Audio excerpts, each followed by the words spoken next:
Hello and welcome to That Football Podcast, your weekly dose of everything football. I'm your host, Massimo Sharcheski, and this is episode 2, comparing Australian football to Argentine football, because I have played both Australian football and Argentine football.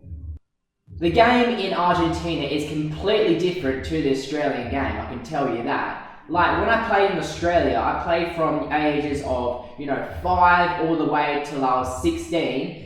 And when I was in Argentina, I've been playing for the last year and a half. And it's just completely different, like in terms of physicality, what is needed. While, you've got in Australia, you've got it's like a more of a European sort of style of play. So it's mixed. Some teams play, they want to play possession. Some want to play long ball, more like English, Spanish, Italian, that sort of thing. It's like mixed culture. But they don't execute it really well as obviously the Europeans, or obviously they'll be good as the Europeans. It's really like that all the way through all levels of the pyramid in Australia, all the way from Sunday League, all the way to the A-League, which is professional, which really, I don't really know how is professional, because honestly, the quality is really crap. I suggest you not watch it at all, because it's really, really terrible. I would rather honestly watch the Argentine game, and even you've got Boca Juniors, you've got River Plate, you've also got Estudiantes de La Plata, you've got a few other teams, but really, it's not really the best to watch as well, Argentine football, because, it's physical, it's mainly it's long ball, and it's really focused on just moments of brilliance, moments, take your chances in front of goal, and it's just, both of them, I can say, not really the best to watch, but the best to play in 100% is Argentina. It's physical on the field, it challenges you physically in terms of running, stamina, sprinting, and just in general, it's just different quality in terms compared to Australia. The pitches here are really terrible. I can tell you, so I've literally played on a clay pitch, the whole pitch, just clay, not even grass.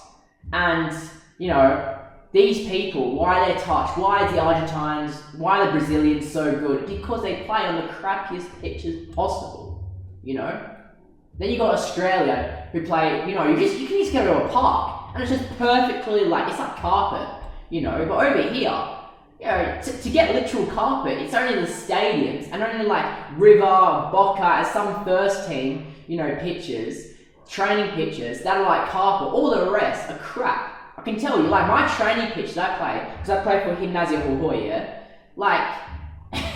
Rio Blanco. It's a joke, it's bumpy as hell, you've barely got any grass, it's just clay, when you kick the ball, there's dust still coming around, it's an absolute joke, but ever since I've played in that, my touch has improved so much, you focus more on things that when you actually get to that perfect, good stage, top stage, like the Argentine Premier Division versus Boca, versus River, versus Estudiantes de La Plata, you've controlled. You've controlled the ball well, you've mastered all the basics, and that's why the Argentines and the Brazilians, South Americans are so much better than the Australians. Well, because I was brought up in Perth, really I can only speak for Football West, and I don't really know much about football Tasmania, football New South Wales, football Victoria, but Football West are an absolute joke. Let me just put it out there. They are one of the worst organisations of football probably in the world, and I'm actually putting it out there because they are terrible. They can't assign referees every single week to a game, My brother, who plays now in Australia, because he's only, young, he's not like me, he's not up there, but, he was playing a game, and the referee didn't come up. There were no assigned referees, and what happened was, the other team, their coach, put his hand up for a referee. Imagine that. Imagine playing a game, referee and coach for the same team. How absolute bias is that? And it was. It was an absolute biased match. I think that game ended 5-2 or something like that. And the three of the goals were absolutely rigged. Terribly, one of them was offside, and the referee overruled it. And of course, it was for his own team that they scored. So put it that way. Over here in Argentina, actually, for all the matches that I've had a referee and two referee linesmen, proper linesmen. In Australia, every single match that I encountered, it was a parent linesman. Parent linesman, they can just put it in bias for their own team. At least here, they have a sort of structure. At least AFA have actually got their crap together. But Australia is just an absolute joke. Football West, terrible organisation.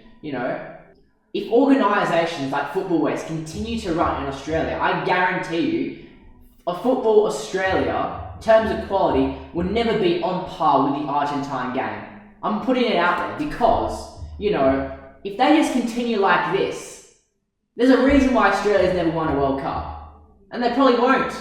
Probably for the next, 50 years or something. They might not ever win a World Cup. It's just because of terms of quality. It's just the system. Football Australia, it goes down from Football Australia, it goes down to Football West, and then goes into that, then it goes into team, and then and then it goes into clubs, and it's politically biased. Most clubs are politically biased because, here, you get into NPL, and most of the people that are in NPL don't even deserve to be in NPL. The only reason that they're in NPL is because they pay more, they pay a bit extra, or they know somebody, or maybe they know the coach, or maybe it's the coach's son. That's how it's like in Australia. Well, over here, most of these people, are poor. So there's not really many people that can just pay their way into a club, and most of them are actually done in terms of quality. In Gimnasia Jujuy, my team, all those people deserve to be in the club. Actually, they are all way better than all the other clubs. There's a reason that Gimnasia Jujuy is the best team in Jujuy. There's a reason that every single year, in every single category, except for the first team, of course, because the first team's in Nacional, you can't win that every single year, or you've been in the bloody first division. But in terms of, their reserves, their sub-19, and so down, they win it every single year because they are the best club. They are the best club in Jujuy. There's a reason to that. In Australia, because obviously I live in Perth, right? So we've only got one professional club, Perth Glory. They are a shambles. Put it that way. They're an absolute disgrace of a club.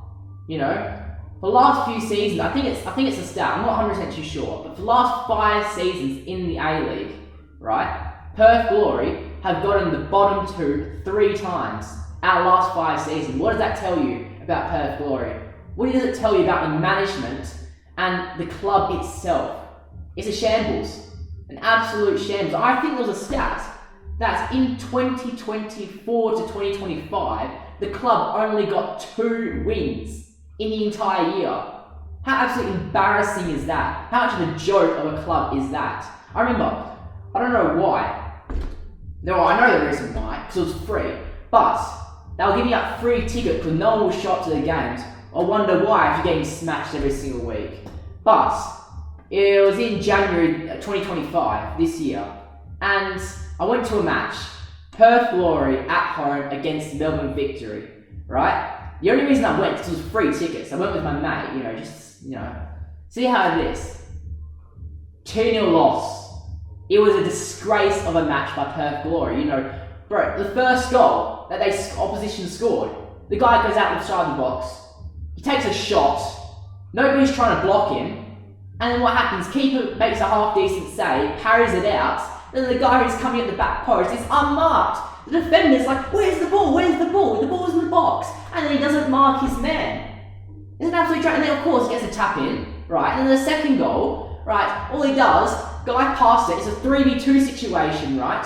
The defender, you can see, watch the highlights. Watch the highlights. I put you, A-League, Perth Glory versus Melbourne Victory. It was about January 2025, 2-0 to Victory. It's coming from the left wing. The defender, the centre-back for Perth Glory, sees the guy. He sees the guy, he stays in his own position, the cross comes in, and what happens? The guy behind him goes and has a free tap-in header. And the guy's seen it. It's an absolute joke. It's terrible defending, and it's just typical. If you watch half the highlights from Perth Glory this season, you can see they are just an absolute disgrace, and they do not deserve to be named a professional club. And actually what happened last year, they nearly got demoted. Obviously, over there in Australia, you have your professional clubs in your A-League. So obviously Perth, you only have one. WA, you only have one. It's Perth Glory. Then you also got your, like your men's league, your regional, just your WA league, right? And so obviously Perth Glory, they should be in the first division. They are the best club. They should be in the first division. They nearly got demoted to the second division this year. That's how bad they were. They nearly got demoted, and it came to the playoff final, which they had to win to score to stay in the first division. And what do you think they did? They panicked as a club because all their first team men are in the A-League squad. You're just playing like kids, basically, against other men. What they did, they panicked, and basically, it's not rigged, but it's very, very terrible by the club. They actually got all their A-League men from their professional to drop down for that one game so they can save their club. How embarrassing would that be if a professional A-League team wasn't even in the top division in the regional leagues for their state?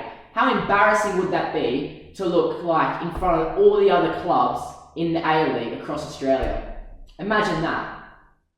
That's what we're dealing with here. While, in Hohoi, that's not happening.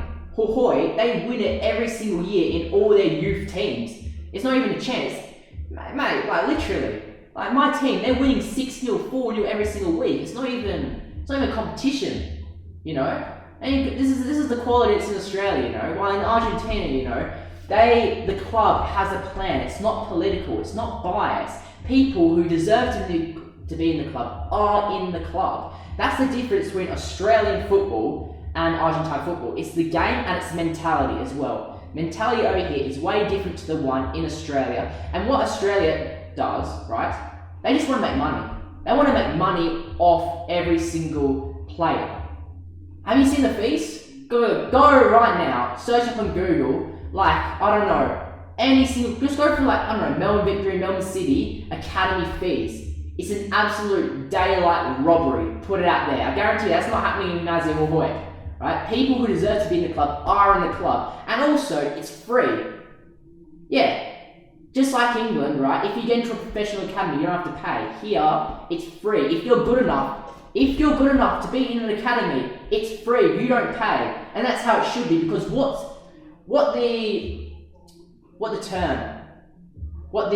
mentality is in Australia is they charge the players first, then they want to make money on later when they try and sell them on, when they try and develop them, right? So they try to make money 2 times, but obviously most of the time that fails.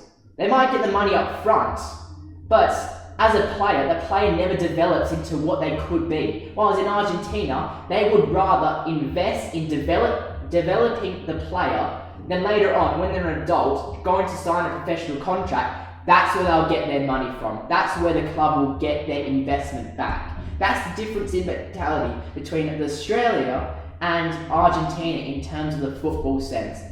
And really, Australia is deemed a retirement league as well. You've got people at the end of their career, like Juan Mata.